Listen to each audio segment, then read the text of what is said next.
Woodland. Il eut 3 fils de Finlond, Slafid et Gilles et Woodland.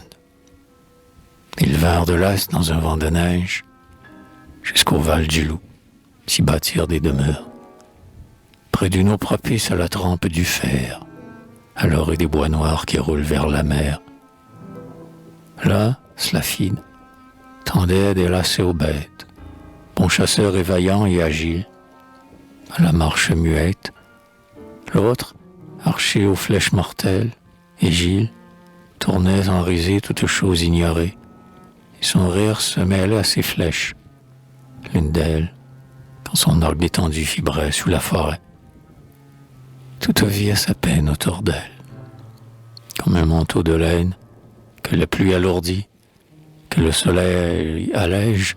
Toute vie a sa peine, comme un manteau ourdi. Or l'âme de Woodland était belle, son manteau de peine est léger autour d'elle, un beau manteau de rêve. Et s'il forgeait des glaives, c'est que sa jeune ardeur était vive, comme le feu de sa forge sous le souffle de cuir. Et c'est que la force captive et son blanc bras de fille balançait le marteau comme un fuseau de lin. S'il forgeait le fer et s'il le trempait, c'est que la jeune ardeur de son âme était franche, et l'orgueil de sa force et de sa beauté blanche, et sa volonté droite était comme une épée. Épée, au rayon brusque perçant la nuit, voix droite éclair nue.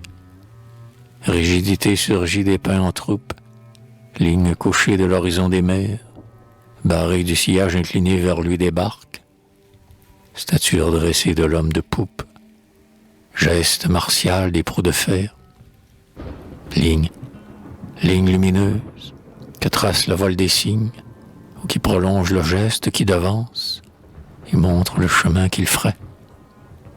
Signe de lucide volonté, d'action et signe, impatience, épée. Ainsi, obscure ou vive, l'idée l'étreint et fait sa jeunesse ivre du rêve de son lendemain, ivre du travail de ses mains, car elles arment le geste, façonneur du destin.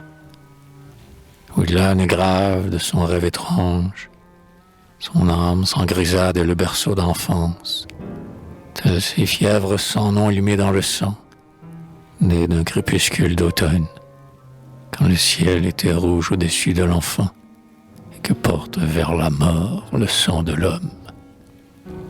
Fièvre qui s'attise et s'éteint dans les veines, au gré d'une loi mystérieuse de gloire, qui domine les sorts et les mène à la défaite, à la victoire, et qui dans l'enfant grave façonne le poète.